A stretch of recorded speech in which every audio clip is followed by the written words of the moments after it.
अस्सलाम वालेकुम स्टूडेंट्स। आप लोगों की इतनी फरमाइशें हैं कि नम्स का साइकोलॉजिकल टेस्ट है जिसने साइकोलॉजिकल प्रेशर देना शुरू कर दिया। अब इसको प्लीज़ एक्सप्लेन कर दें। आज इस वीडियो के अंदर मैं इस चीज़ को टेस्ट को पूरी तरह से एक्सप्लेन भी करूँगा, आपको मॉडल पेपर भी दूँगा और इंशाल्लाह आपको मैं वो गाइडलाइन दे दूँगा इसी वीडियो के अंदर कि इसके बाद कोई वीडियो देखने की ज़रूरत नहीं है। साइकोलॉजिकल टेस्ट के ऊपर कोई बात किसी से करने की ज़रूरत नहीं है। आपका साइकोलॉजिकल टेस्ट तैयार है इंशाल्लाह। मैं जो बता रहा हूँ यहाँ पर गाइडलाइन, इसको सुन लो। मॉडल पेपर जो दे रहा हूँ इसको एक दफ़ा बैठ के सॉल्व कर लेना 30 मिनट्स के टाइमर के अंदर। ट्रिक सिर्फ ये है कि 30 मिनट्स के अंदर 100 के 100 क्वेश्चंस सॉल्व हो जाएं। अगर ये हो जाता है, कुछ और करने की ज़रूरत नहीं है। कोई हज़ार वीडियोस, कोई उनके अंदर न्यूट्रल और ये और वो, उन सब चीज़ों को समझने की ज़रूरत नहीं है। ईजीली बस ये वीडियो कंप्लीट देखो, आपका काम हो जाएगा इंशाल्लाह। और यही वीडियो अपने फ्रेंड्स वगैरह के साथ शेयर कर दो और उनको ये कह दो कि अब सर ने मुझे कह दिया कि मैंने साइकोलॉजिकल टेस्ट के ऊपर डिस्कशन नहीं करनी, इसकी 5% वेटेज है, मैंने इसको जितना टाइम रिक्वायर्ड था दे दिया है। आप लोग भी जाके वीडियो देख लो। दैट्स द ओनली थिंग जो मैंने आपके साथ बात करनी थी। That's it. उसके बाद किसी और चीज़ के ऊपर हमने कोई इसके ऊपर बात नहीं करनी। हमारा काम प्रिपेयर्ड है और इंशाल्लाह ये साइकोलॉजिकल टेस्ट की प्रिपरेशन हमें एमडी कैट में भी हेल्प आउट करेगी, क्योंकि साइकोलॉजिकली जो हमारे इस टाइम पे प्रेशर्स और वो सब चीज़ें बनी हुई हैं, इसी वीडियो में आपको बता दूंगा। इंशाल्लाह वो आपको एमडी कैट में भी हेल्प आउट करेगा। अच्छा, सबसे पहले ये बात आती है कि नम्स ये साइकोलॉजिकल टेस्ट ले क्यों रहा है और इसकी 5% वेटेज क्यों डाली गई है, जबकि हमें इस चीज़ का अंदाज़ा है कि नम्स में 5% वेटेज बहुत बड़ी बात होती है। बिकॉज ऑलरेडी 150 MCQs हैं, हमें उसमें 148 147 की लाइन में रहना है ताकि हम स्कॉलरशिप पे पढ़ सकें और नम्स हम पे इन्वेस्ट करें। उसके अंदर 5% अगर ये वाला सारा गेम है साइकोलॉजिकल टेस्ट की, तो वो मेकर और ब्रेकर बन सकता है आपके एडमिशन का। और ख़ास तौर पे उस टाइम पर जब सीट्स इतनी कम रह गई हों स्कॉलरशिप की, कि उसके अंदर अगर हम पेइंग कैडेट बन सकते हैं, उस कैटेगरी की तरफ क्वालिफाई करते हैं, तब भी हज़ारों की फ़ीस लाखों में चली जाए। और अगर हम पेइंग कैडेट भी क्वालिफाई नहीं करते, हमें नॉर्मल जो प्राइवेट फ़ी है वो पे करनी पड़ती है, तो करोड़ों की तरफ बात चली जाए। तो ये सारी की सारी सिचुएशन से बचने के लिए अच्छी बात ये होगी कि हम इस टेस्ट को इस तरह से दे दें कि बहुत अच्छे तरीके से काम हो जाए और इसका स्ट्रेस लेकर एमडी कैट ख़राब नहीं करें। ठीक है, ख़ास तौर पे वो बच्चे जिनका मेजर गोल एमडी कैट है, उनको इन टेस्ट की तरफ स्ट्रेस लेकर एमडी कैट को ख़राब नहीं करना। इसमें मैं सेपरेटली वीडियो बनाऊंगा कि नम्स को इस टाइम पे कैसे प्रिपेयर करना है। आप लोग अगर कमेंट्स में डिमांड करेंगे तो वीडियो जल्दी आ जाएगी, अदरवाइज़ डेफिनेटली जिस चीज़ की स्टूडेंट्स को रिक्वायरमेंट है वो चीज़ मैं पहले कर रहा हूँ। जल्दी से हम जाके देखते हैं कि नम्स का साइकोलॉजिकल टेस्ट क्या है, क्या इसके ऊपर गाइडलाइन है और किस तरह से काम सारा चलेगा। आप बेटा ये लिंक नीचे भी उसमें भी मौजूद है, आपका जो डिस्क्रिप्शन है उसमें जाओगे आप देख लोगे। इस ब्लॉग को पढ़ लेते हो तो that's the only reading that you require right now. कोई और रीडिंग करने की ज़रूरत नहीं है। ठीक है, बहुत सारी वेबसाइट्स हैं जो इसी ब्लॉग को ही पीडीएफ में कर करके इसमें कुछ और चीज़ें रीफ्रेश करके लाइनों को मज़ीद लंबा लंबा करके आपको प्रोवाइड कर रही हैं। फारिग करवाओ हर चीज़ को, कोई किसी चीज़ की कोई ज़रूरत नहीं है। इसी को अच्छे तरीके से पढ़ लो, काम आसान हो जाएगा। साइकोलॉजिकल टेस्ट आपकी इन तमाम चीज़ों को टेस्ट करने की कोशिश कर रहा है। वो देखना चाहता है कि आपके एम्पैथी लेवल्स क्या हैं, वर्क एथिक्स आपके किस तरह के हैं, प्रोडक्टिविटी कैसी है कैसी नहीं है, आप चैलेंजेस को एक्सेप्ट करते हो नहीं करते हो, कोग्निटिव अप्रोच है या नहीं है, लॉजिकल काम करते हो, प्रैक्टिकल काम करते हो। और दोनों बुरे नहीं होते हैं, कहीं भी लॉजिक चाहिए, कहीं पर प्रैक्टिकलिटी चाहिए, दोनों बुरे नहीं हैं। इसलिए नम्स के पेपर के अंदर साइकोलॉजिकल टेस्ट कहीं पे भी दे रहे हो दुनिया में, एक्ट नहीं करना कुछ बनने का। ठीक है, इसमें कोई राइट ऑप्शन नहीं होती है। मॉडल पेपर पे डिस्कस करते हैं। आपकी एक्सट्रोवर्ट टेंडेंसीज़ हैं, इंट्रोवर्टेड टेंडेंसीज़ हैं, इनसिक्योरिटीज़ हैं या नहीं हैं, इन्फ्योरिटी या सुपेरियोरिटी कॉम्प्लेक्सेस हैं या नहीं है। दोनों तरह के कॉम्प्लेक्सेस होते हैं कि मेरे से बेहतर कोई दुनिया में नहीं है, मेरे से फारिग कोई दुनिया में नहीं है। दोनों तरह के कॉम्प्लेक्सेस बच्चों में होते हैं, तो इन चीज़ों को आइडेंटिफाई करने की ज़रूरत है यहाँ पर। मेंटल स्टेबिलिटी आपकी कितनी है, स्पॉन्टेनियस लैंग्वेज प्रोफिशिएंसी कैसी है, कि आपसे अगर 100 क्वेश्चंस दिए जा रहे हैं 30 मिनट्स में, तो आप उन तमाम क्वेश्चंस को किस तरीके से समझ के सॉल्व कर लेते हो। मतलब साइकोलॉजिस्ट जिसने टेस्ट बनाया हुआ है वो इतना सियाना बंदा है, इतना तेज़ बंदा है कि उसने ये चीज़ भी देखी है कि अंग्रेज़ी में टेस्ट बनाऊंगा, उर्दू में हो सकता है ये टेस्ट, और ऑनलाइन हो सकता है ये टेस्ट, नहीं अंग्रेज़ी में टेस्ट बनाऊंगा, बच्चे से इधर ही सॉल्व करवाऊंगा, 100 MCQ दूंगा, 30 मिनट्स दूंगा। मतलब हर तरह से उसने सारी चीज़ को बहुत प्यारे तरीके से अरेंज किया है कि ये तमाम चीज़ें एकदम से आपके सामने आ जाएंगी। ठीक है, और जब हम मॉडल पेपर देखेंगे आप इन सब की एप्लीकेशन वहाँ पर देख रहे होगे। ये चीज़ देखना चाहता है वो कि आप अनफोर्सीन सिनेरियोज वो सर्कमस्टांसेस को किस तरह से करते हो, रिस्पॉन्ड करते हो, एप्टीट्यूड आपके अंदर लीडरशिप है या नहीं है, ये सब चीज़ें रिक्वायर्ड हैं। क्योंकि डेफिनेटली अगर आपके अंदर ये खुदा ना खास्ता ये चीज़ें नहीं हैं, तो बेटा you shouldn't be a doctor. ठीक है, इनमें से कोई एक भी चीज़ वो नहीं है जो हम लोग ये कहें कि यार ये ज़रूरी नहीं है डॉक्टर होने के लिए। आप इस चीज़ को खुद इस तरह से इमेजिन करो कि आपके पेरेंट्स बीमार हैं, आप उनको डॉक्टर के पास लेकर जा रहे हो और इनमें से कोई एक ट्रेट ऐसा हो जो आप माइनस कर दो। कमेंट्स में बताना मुझे कि ट्रेट माइनस कर दो और कहो कि नहीं ये डॉक्टर में ना हो तो कोई मसला नहीं, मैं अपने पेरेंट्स को उसके पास ले जाऊँगा। डेफिनेटली आपको ये तमाम के तमाम ट्रेड्स जो होंगे वो रिक्वायर्ड होंगे। तो अगर आपको रिक्वायर्ड होंगे तो आपको एडमिशन के लिए भी ये सब चीज़ें रिक्वायर्ड हैं। और नम्स बिल्कुल ठीक कर रहा है कि वो बच्चों को बिफोर द एडमिशन ये चीज़ टेस्ट कर रहे हैं कि क्या इस बच्चे का एप्टीट्यूड साइकोलॉजिकली है डॉक्टर बनने के लिए या नहीं है।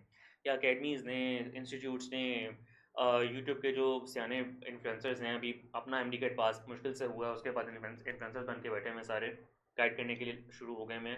उन सब ने, इंस्टाग्राम ने, सोशल मीडिया ने इस बच्चे के दिमाग को कितना पॉल्यूट कर दिया। अगर पॉल्यूटेड ब्रेन है नम से कि यार इसको रहने दो, ठीक है।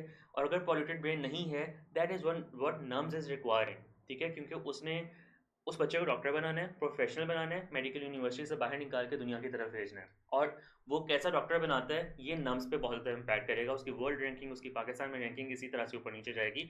और होना चाहिए कि उसने बहुत अच्छे तरीके से सारी चीज़ को देखा है। इवन आई वुड रिकमेंड कि ये चीज़ एमडी कैट के अंदर भी हो, ताकि बच्चों की जो साइकोलॉजिकल ट्रेड्स हैं वो यहाँ पे हम लोग एसेस करके बच्चों को आगे ले जा सकें।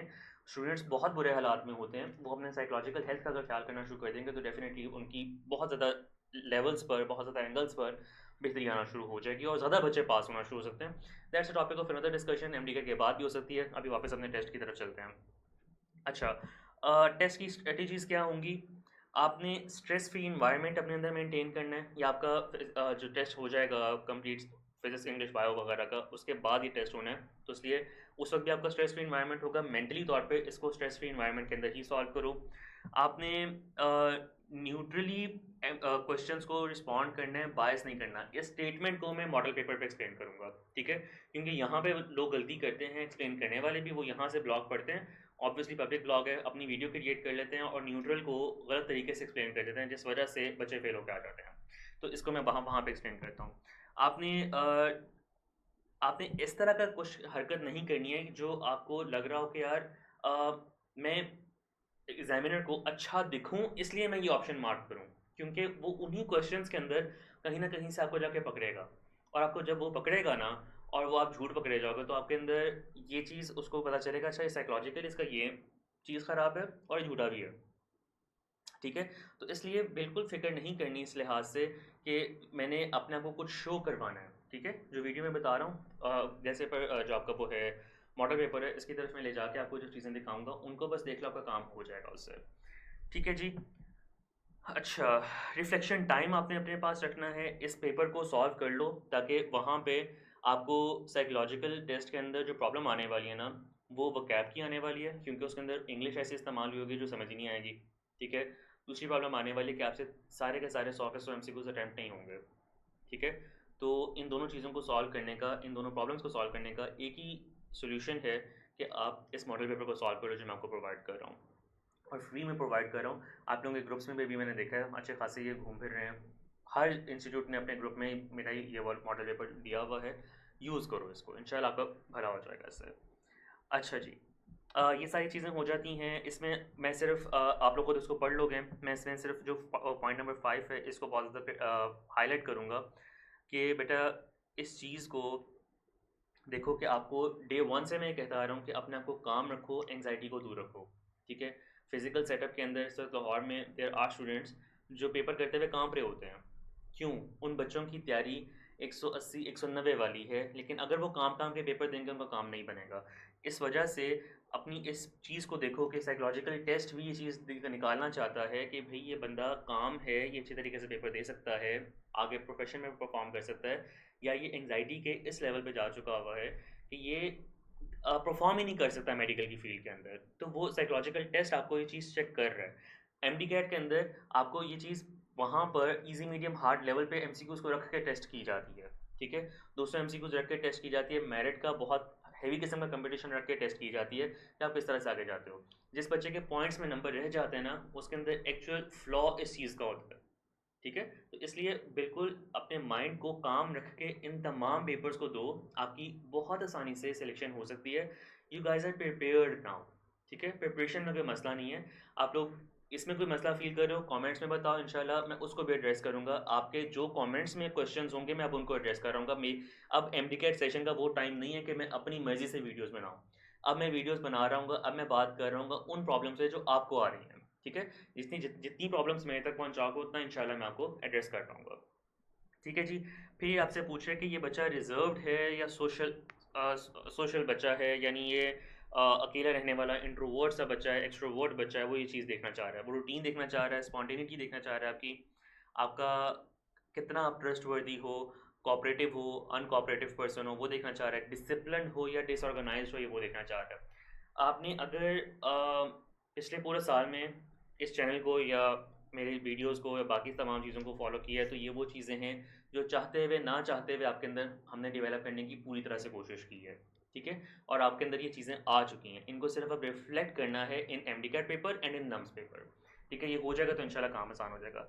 आ जाओ भाई, तुम लोगों के काम की चीज़ इसके लिए तुम लोग का इंतजार कर रहे थे, कई लोगों ने यहाँ पर मार्क भी किया होगा कि इस पॉइंट से वीडियो देखना शुरू करनी है। सिंपल एक चीज़ है जी कि आपने टेस्ट स्ट्रक्चर क्या होगा, disagree, slightly disagree, neutral, slightly agree, agree, ये 5 ऑप्शंस आपके पास ज़्यादातर क्वेश्चंस में होंगी। हम हर तरह के क्वेश्चंस को देखेंगे और इनकी बेसिस पे आपका जो कंप्लीट क्वेश्चन है वो बन रहा होगा। अभी अगर आप लोगों ने कुछ नोट नहीं किया, नोट करने की ज़रूरत भी नहीं है, क्योंकि ये लिंक नीचे मैंने डिस्क्रिप्शन में दिया हुआ है, ओपन करोगे आपके लिए तमाम चीज़ें ओपन हो जाएंगी। तो ये टेस्ट स्ट्रक्चर के अंदर आपके पास चीज़ें आ रही हैं, इनको अगर आप देख लेते हो तो आपको एक चीज़ नज़र आ जाएगी कि there is no right and no wrong question इस टेस्ट के अंदर। इसकी कोई आंसर की नहीं होती, इसका एप्टीट्यूड वेटेज बनती है जिसकी बेसिस पर आपको जो स्कोर्स हैं वो दिए जाते हैं, ठीक है? उस चक्कर में पढ़ने की जगह सिंपली जो आगे मैं मॉडल पेपर के अंदर चीज़ें बता रहा हूँ उनको देख लो, आपका काम हो जाएगा, ठीक है? और फिर आपके पास बाकी चीज़ें आ जाती हैं। हम लोग जल्दी से अब पेपर की तरफ चलते हैं और इसको देखने की कोशिश करते हैं कि पेपर हमसे क्या रिक्वायर कर रहा है, क्या डिमांड कर रहा है। इसमें सिंपल स्टेटमेंट्स होंगी, ऐसा क्वेश्चंस नहीं है, उसकी 4 ऑप्शंस आंसर वाली नहीं है, सिंपल स्टेटमेंट्स हैं। सिंपल स्टेटमेंट्स को हम इंशाल्लाह आंसर कर दूँगे। आई मेक फ्रेंड्स ईजिली, इसके अंदर बच्चे वीडियो देखते हैं यूट्यूब पर और कहते हैं कि हम न्यूट्रल आंसर मार्क करेंगे, न्यूट्रल मिल गया, न्यूट्रल मिल गया, जल्दी से मार्क कर दें न्यूट्रल को। ये गलत है, इस तरह से नहीं करना, क्योंकि न्यूट्रल ढूंढ के मार्क नहीं करना, आपने पेपर के अंदर न्यूट्रल रहना है, ठीक है? अब दूसरी गलती क्या होगी, आई मेक फ्रेंड्स ईजिली, एग्जामिनर सोचेगा मैं बहुत अच्छा हूँ अगर मैं कहता हूँ कि मैं इस पर एग्री करता हूँ जी, मैं पूरी तरह से एग्री करता हूँ इस चीज़ को कि मैं बहुत जल्दी अपने दोस्त बनाता हूँ। तो और अगर आप ऐसे नहीं करते हो, आप ये चीज़ रिप्रेजेंट करते हो, आप अपनी पर्सनैलिटी को क्वेश्चन नंबर 1, स्टेटमेंट नंबर 1 से ही कॉन्फ्लिक्ट में डाल रहे हो, ठीक है? कि आप हो क्या, वो ये चीज़ कहीं और भी टेस्ट करेगा, किसी और वर्ड्स में टेस्ट करेगा और वो ये चीज़ चेक करेगा कि इसने वहाँ पे क्या आंसर किया, यहाँ पे क्या आंसर किया है, ठीक है? और अगर आपने वो आंसर्स टाइम मैनेजमेंट की वजह से लूज़ कर दिए तब भी गए, ठीक है? कि इसने पूरी तरह से अपनी साइकोलॉजिकल टेस्ट में से रिप्रेजेंटेशन ही नहीं दी है, तब भी गए। और अगर यहाँ पर आपने प्रॉपर्ली इसको झूठ बोल के रिप्रेजेंट किया हुआ है कि मैं बहुत अच्छा बनूँ इसलिए मैं एग्री कर लेता हूँ, या मैंने मेरा तो टिकटॉक पर और इंस्टाग्राम पर ये स्टेटस है माँ लाइफ माँ रूल, तो मैं कहूँगा डिसएग्री जी, मैं दोस्त बहुत चुन चुन के बनाता हूँ, तो ये भी एक गलत चीज़ है, ठीक है? तो टिकटॉक वाली अपनी इंस्टाग्राम वाली लाइफ को सेपरेट करो, एग्जामिनर के सामने अच्छा बनने वाली चीज़ को सेपरेट करो, यूट्यूब पे तुम लोगों ने जो वीडियोस देखी हुई हैं, क्या मैं कहूँ उनको, उनको भी सेपरेट करो, साइड पे करो सब चीज़ों को और रिफ्लेक्ट करो कि तुम खुद क्या हो, ठीक है? मैं अपनी बात करूँ तो मैं इसमें स्लाइटली एग्री की बात करूँगा। If I like a person I make friends with them, और if I don't like a person, मेरी पूरी जो अपनी पर्सनैलिटी है उसके साथ उस बंदे की वाइब मैच नहीं करती, I don't make friend with them, I would say slightly disagree, ठीक है? तो इसलिए इस तरह से अब इसमें न्यूट्रलिटी मेंटेन हुई है, आपने एक्सट्रीम पोजीशंस के ऊपर आंसर मार्क नहीं किया और आपने जो न्यूट्रल के अराउंड पोजीशंस हैं वहाँ पर अपनी रिप्रेजेंटेशन कर दी है कि मैं किस तरह का पर्सन हूँ, मैं फ्रेंड्स बनाना चाहता हूँ, मैं फ्रेंड्स बनाना नहीं चाहता। इसके बिल्कुल आगे देखो, इसी क्वेश्चन को दोबारा से टेस्ट करने के लिए वो क्या कर रहा है, आई don't like parties and gatherings, ठीक है? इसके अंदर वो इसी ये देखो, इस क्वेश्चन को उसने क्वेश्चन स्टेटमेंट नंबर 6 के अंदर भी दोबारा से टेस्ट किया, ठीक है। अगर एक पर्सन बहुत ज़्यादा इंट्रोवर्ट है, बहुत ज़्यादा कम दोस्त बनाता है, तो that person is not going to attend parties, gatherings में बहुत ज़्यादा नहीं जाता। और ये चीज़ बहुत सारी और चीज़ों के बारे में शो करती है।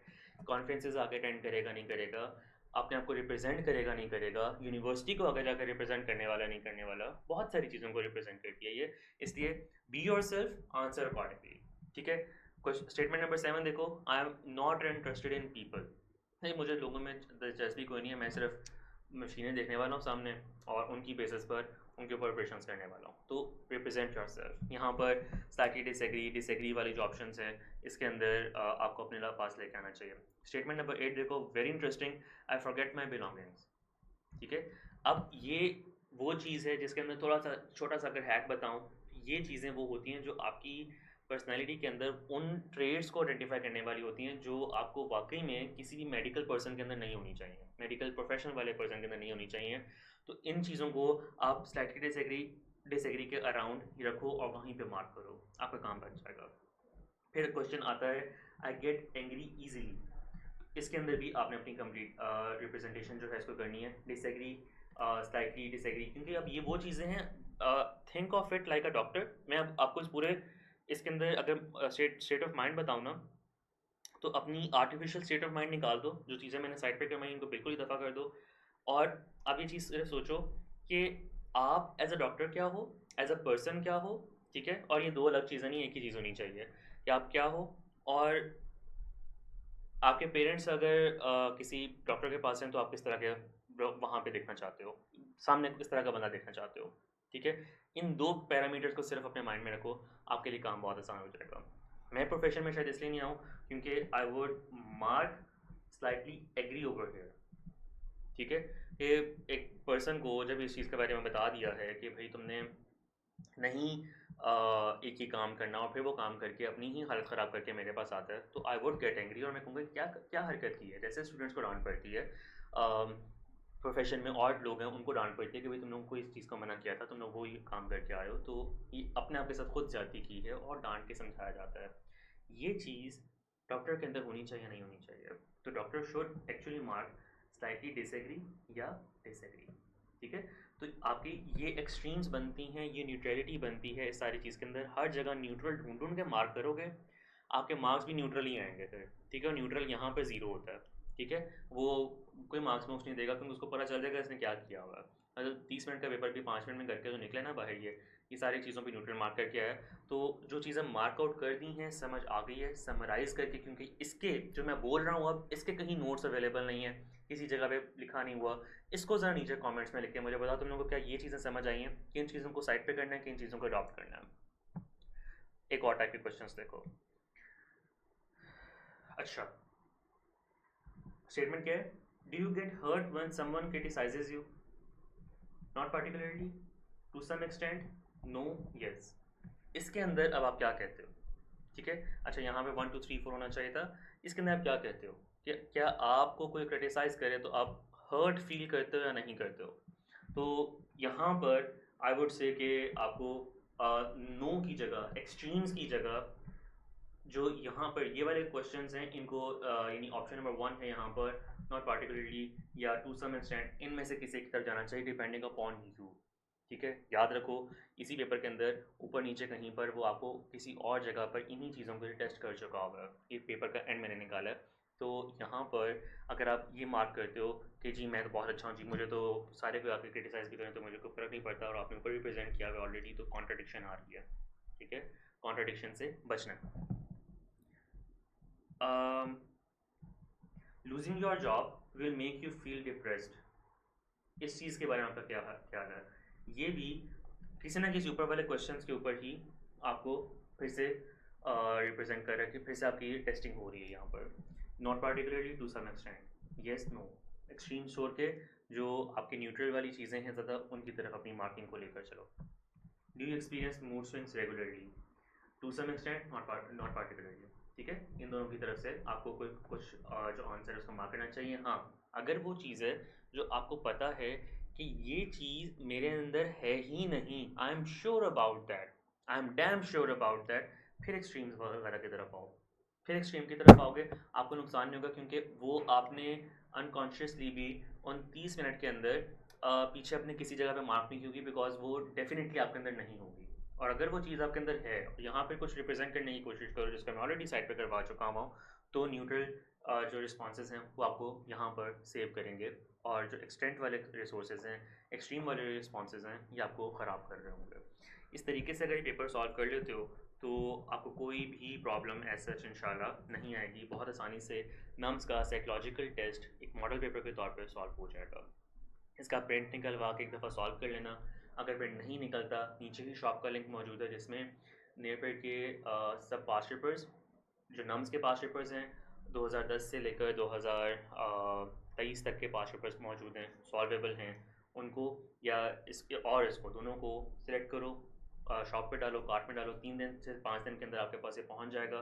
प्रिंट करो, इसको इस्तेमाल करना शुरू करो। ठीक है, ये वो चीज़ है जिसको आप लोगों ने कम्प्लीटली यूज़ करके अपनी इस टाइम पर जो साइकोलॉजिकल टेस्ट है इसको तैयार करना है। अभी तक हमने 21 मिनट्स यूज़ किए हैं।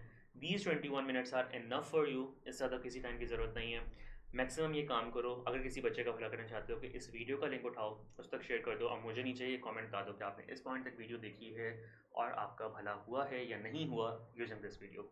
कोई और क्वेश्चन हो अली भाई को याद रखो, जल्दी से बताओगे, इंशाल्लाह मैं आपको हेल्प आउट करने के लिए ज़रूर बताऊँगा।